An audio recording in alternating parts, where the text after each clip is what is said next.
What I just did was, listen, if we don't get a payment by like the end of next week, we can't run anymore. It's really impacting us. For example, I don't really do a lot of client calls. We do a lot of emails. We do like over like 100,000 emails sometimes a week. Only way you're going to learn is by keep making mistakes, and just like you'll learn as you go along. So you eventually will get over the fear of the rejection. You get over the fear of like, oh, what if I screw this up? Yes, you're going to screw things up, but you're only going to get better the more you get it wrong. Hey everyone, what you're about to watch is the most valuable segments from my weekly Q&A, where new and experienced recruiters get together to ask questions and solve problems. If you want to join the next one, just click on the link in the description to join. It's completely free. You don't need to give me your email address, telephone number, or anything like that. And I'll personally be there to answer any of your questions. Oh, and I've also put together this recruitment starter pack for those in the beginning of their journey, which tells you exactly how to get your first client. You can grab that once you're in our community for free as well. All right, then let's get back into the video. I had a client like that similar, where they were actually one of my biggest clients, and they're still my biggest clients till today. And they weren't paying for a while. They were really like behind. So what I just did was, yeah, okay, nice. What I just did was, I told them, listen, if we don't get a payment by like the end of next week, we're unable to pay our staff. Like we're really struggling with these invoices, and then I don't know, it just gives them like, not guilt trip, but you know, you're coming from an angle where you're not just saying to them, "Where's my money?" But it's more like that we can't run anymore. It's really impacting us. One of the things I would do also is forget that money, because technically whatever they paid you, you were entitled to. But going forward, if there's something you want to do, bit of flexibility, maybe try that. What do you think of that, Muala? Like, keep the money they've given you, whatever they've given you, and basically say, look, this is the situation with the rebates, go through it with them exactly. However, look, I appreciate you, I really appreciate you, client. What we'll do, the next placement, I'll sort something out. I don't know. So you're technically still working with them. You're not having to give that money back. You're making money, but slightly less on the next one. I don't know, something like that. How does that sound? Actually, to be fair, that actually sounds like a pretty good idea. Because to be honest, like in my mindset, to be completely honest, I just don't want to give them any of the money back, because they've just mocked the terms. You know what I mean? Like they haven't followed the terms on the thing. On the contract. So I'm just like, why would I give them any rebate when, do you know what I mean? So I'm just like, I've already done them a lot of favors. Like, I don't want to be basically taking the mick out of, do you know what I mean? So I feel like they've crossed the line. But yeah, no, to be fair, I like that one where it's like, oh, kind of tell them, oh, look, this time it's before, but in the future I can give you a discount on a future candidate or something like that. Yeah, that you've got your money. Decent. The last thing you want to do is give money back, and then you want to keep the money because you're entitled to that. You worked hard for it. Yeah. But at the same time, you're keeping the client sweet to an extent by saying, look, I look after you, don't worry, going forward, whatever. Yeah, no, I like that one. Yeah, does that look like bro? So please a lot, man. Thank you. But you know, lads, in regards with the late fees, you know, usually recruiters they charge interest on it, but obviously we can't do that. So Muslims saying in the late fee, wouldn't that be the same? I'm talking about Islamically. I don't charge late fees. I don't charge late fees. I just be persistent with getting that money. You know, I threaten them with late fees and they don't pay anyways. Yeah. They're just about to pay your invoices. When I hit them with late fees, all of a sudden they start paying the invoices and they ignore the late fees. Yeah, you just gotta say, I've never charged anyone. I do permanent recruitment. I've never charged anyone late fees. You know, it's just in there. You know, the thing is, one thing I think to avoid to be proactive is don't wait for the client to get to that 30 days and there's, oh, you owe me money. Maybe touch base with them and say, oh, client, I've sent you the invoice today. Just to let you know it's 2 weeks from now. When it gets to 2 weeks, just to let you know, how's the person, how's this going? How's that going? Oh, by the way, please note that the payment's due this Friday. Sometimes you don't want to wait until that last day, because sometimes the client, that's not going to be their biggest priority. So I've been calling a client every week just to get a payment. They are going to pay me, I'm confident, but you stay in touch with them and don't leave it to that last day, basically. Fair enough. I think it was who was it? Sid or Siddy? Yeah.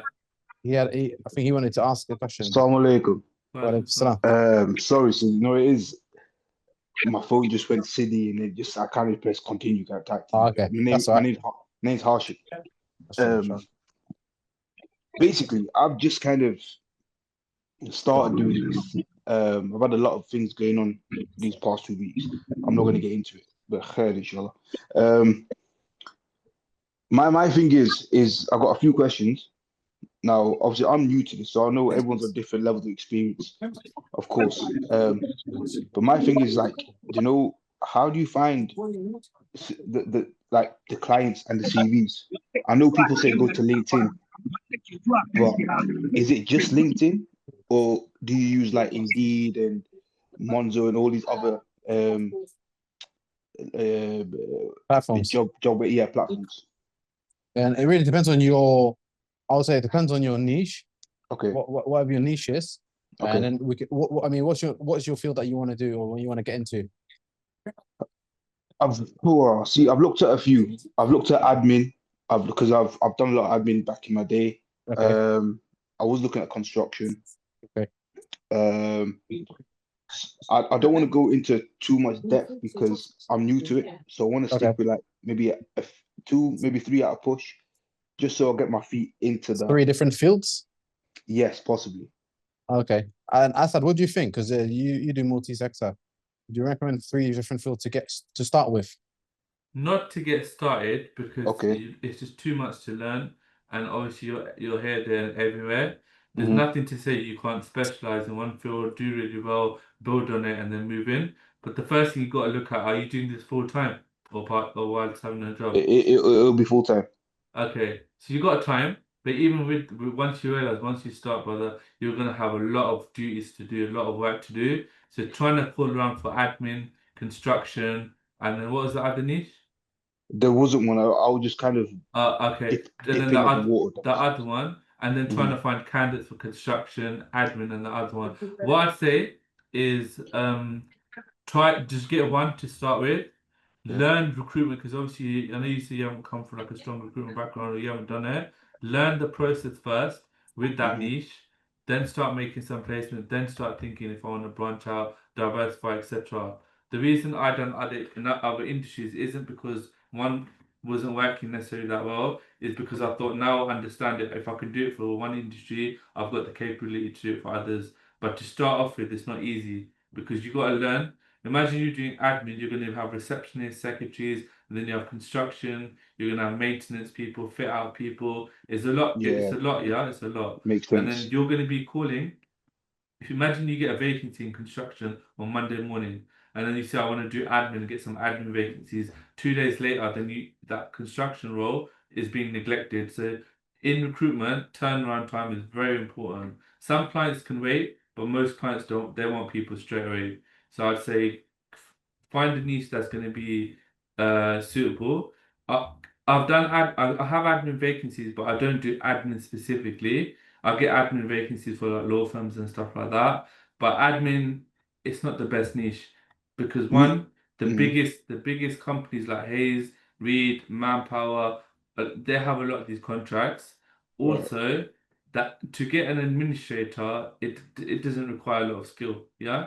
So if the client says I'm looking for a receptionist, they'll put an advert out on their website or Indeed or whatever. They'll get people directly, and they don't really need you. So it's not something that you can do it, but I'm saying it's not something that you can necessarily start charge the high fees and you're going to get hundreds of clients. Construction is more specialist.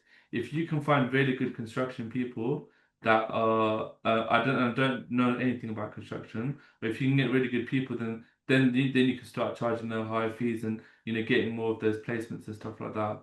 Admin sounds easy, but it can be a bit difficult because it's so easy to get the candidates. Makes sense. It's like getting a cleaner, like getting a cleaner, like for an office. If they put an advert outside the office saying we are looking for a cleaner, they'll get people directly. Yeah, so you got to look at. There's an element of someone mentioned earlier that they want to start this because recruitment is all it's going to get in demand all the time.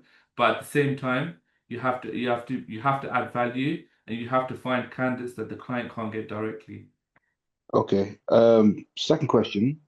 Now, I appreciate advice as well, by the way, because I was looking at admin, and then at the same time, I was a bit skeptical about it because I was thinking it's so easy for for the company just to put the I'm recruiting for admin, and then you get a million Tom, Dick, and Harry's applying for it. Yeah. Secondly, I was going to ask, how many emails and calls do you do a day then? Or would you have to do a day just to get? Because I know you could do 100 calls and you might get 1 or 2, if I'm not mistaken. Client calls or candidate calls? Clients. Okay, clients. It really depends. Again, on your field, what the response rates are like. For my field, for example, I don't really do a lot of client calls. Not many, but we do a lot. We do a lot of emails. We do like over 100,000 emails sometimes a week. So we're heavily like email focused. So I guess it depends. I know some fields, I guess you call clients a lot more, and that's how you get hold of them, and you book like Zoom meetings and team meetings and stuff like that. So really depends on the field. Okay, that makes sense to me. Yeah, that makes sense. Yeah, like in the healthcare space, what we're doing, and the clients don't have the time for meetings, or for like a Zoom meeting, or sometimes even calls. They send you an email. I'm looking for X, Y, and Z. Do you have anyone available? You send over a CV. Yeah, this person looks good. Can you send over the rest of the documents? Can you book them in? And it's like that. Is literally that quick. Okay, and then do you find CVs? So, example, admin, for example. I'm just going to go back to admin because it's just the easiest option. Yeah. But if it's admin, do you then go look for 100 CVs first and then the client, or do you go client and then CV? You can do both. And if you've got a candidate already on your on your desk ready to go, then that's half of the job done. You've got a candidate. Now the next half is finding a client, call around or send emails around. I would say first thing, send emails around and then call around. Okay. And then how would you find CVs? This is a question I'm asking because that's the one bit I'm struggling with, if I'm honest. CV library, Read, Indeed, LinkedIn. So what do you do? Just type in, for example, if it's admin role, what would you type in that? Would you type in? I think Read would be best for that, and I'm sure Asad can sort you out with Read if you don't have Read already. Yeah, you don't just type administrator. Depends what you're looking for. So if you're looking for an administrator, you type office admin, administrator, office clerk, and stuff like that. Different variations of the role, because it's not as simple as you log on, you type office administrator. Every single person gonna match that exact requirements. There's an element of skill and searching that you have to do. It's called Boolean searching. So you have to type different variations of the role. Yeah, that makes sense. And what's that read? As in REED? Yeah, Read is in no, it's not. It's not. It's RWD Read Recruiter, because there's two Reads. There's Read where you can apply for a job, and there's Read where you pay to access candidate CVs. Read Recruiter, and so I think Ali just had a question. It's not free to use. It costs money. Is the Read database Read tracks? No, it costs a few £100 a month, but yeah, it's good. But you definitely need a job board if you're going to start in recruitment, unless you've got some amazing way of LinkedIn or you've got your own database already. You do need job boards. Makes sense. Yeah. Okay, perfect. Jazakallah khair, boys. I appreciate that, brothers. Sorry. I'm being kicked out of the shop. Okay. They're closing up, so I have to walk in. Walk and talk. Oh. I wanted to ask. I don't know, Rob's my iPad. Can you hear me? Yeah. Yeah, I wanted to ask about kind of like the sales aspect of recruiting. I feel like that's one of the big obstacles, is just picking up the phone and calling clients. So I just wanted to ask, like, if I've got no sales background or anything, how can I improve that skill?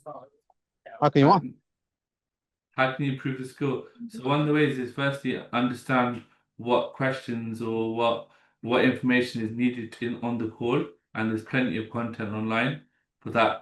Yusuf, you've got the course now. Is that still online for him to go through? You guys still hear me? Yeah. Okay, perfect. The course on YouTube. Yeah. So have a look, and if you can share the YouTube channel and on the chat if you've got access to it, or if you type in YouTube, Ahmed the recruiter, should come up. So there's like a sales course on Yeah, YouTube. yeah, it's like a course I put together, and I just put Yeah. on YouTube. It goes through And, how to make sales calls and stuff like that. Is this what I used to train my staff as well with? and it's got objection handling, Objection like handling, lines yeah, to yeah, say. yeah. It's got all of that. Okay, but the psychological aspect, that's what I wanted to focus more on. Is there some kind of tips you can give? Yeah, of course. So what objections are you facing, and then do you need to kind of help with? No, it's not. I haven't started it. Basically, I did it before, and I did it for like a month. But I had such a, I wouldn't say fear, but like really like don't want to pick up the phone because it's a back to back. You get rejection and keep doing it again and again, and it's kind of just builds up, and you just don't want to do it. So the psychological aspect, just generally, just picking up and calling clients. I just maybe some general advice on that. I mean, that was by far the hardest thing I had to do. And I remember when I first started recruitment in 2015, I joined the company and there's like 20 or 30 people on the sales floor. And this like the most fearful thing at that time was like picking up the phones because like number one, you're gonna get rejected by clients. And number two, everyone's hearing the crappy calls that you're making. But honestly, the more calls you make, you'll get better at it. And that's the only way you're gonna learn is by keep making mistakes and just like you'll learn as you go along. So Yeah. you eventually will get over the fear of the rejection. You get over the fear of like, oh, what if I screw this up? Yes, you're going to screw things up, but like, you're only going to get better the more you get it wrong. Yeah. Yeah, And is there like a target? Sorry, carry on. is there got on? If there's a target, Yeah, is there like for example, like, because I what I believe is that if you're new to something, it's kind of build yourself up to it. Because I just hear people say make 50 calls a day, make 100 calls a day. But for beginner, would you say start off maybe with 10, 20, it 30, and then depends. build Are you doing yourself this up? full time or are you doing this part time or what is it? What are you I'm doing? still on the fence. I'm still on the fence. I'm thinking if I should go So ahead. far, is it full time or part time? I would say full time. Okay, if it's full time, you should be making a lot of calls. The reason being is you want to make the most of your time. I wouldn't say to you like, let's say you're doing this 9 to 5 and make 10 calls because that's like 10 calls. You can do that in like, let's say 20 minutes. What are you doing with the rest of your day? You've got 8 hours of the day. What are you doing with that time? So I'll definitely say to you, look, if you're doing this full time, you're going to be you have to smash out the phones. You've got to make back-to-back calls. You've got to send out follow-up emails. You've got to be on it. You've got to be really on it because just treat it as if you're working for another firm. Which company will allow you to work for them and make 10 calls a day? Like, of course not. They'll get rid of you straight away. So you got to treat your company as like put in the same amount of effort that you would have put in if you was working for a corporate company. So that's the mistake a lot of people make is like they work for themselves or like, okay, I made a deal now. Let me chill. Like, which company will if you made a deal? Which company allows you to chill now for like for the rest of the day or the rest of the week?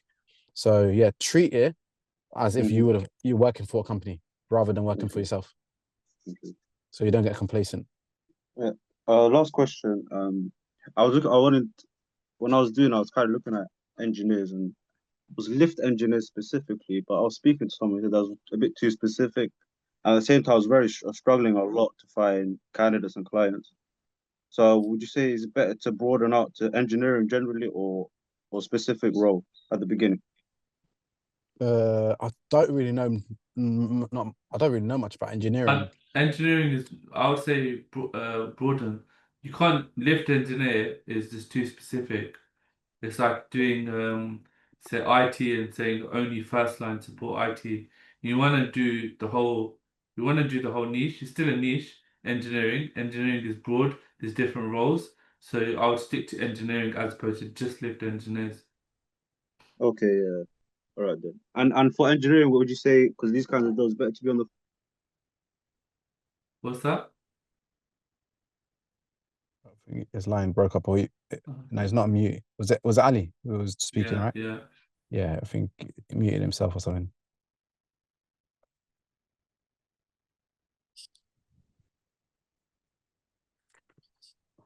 Anyone else want to ask any questions while Ali is having technical issues? Is he back? I'm back now. Yeah, sorry. Yeah, okay. Go on. You didn't finish your question, Ali. Do you want to ask I again? was saying, I'm sorry. The last point was for engineering or construction or these kind of like hands-on blue-collar jobs. Is it better to make calls or emails?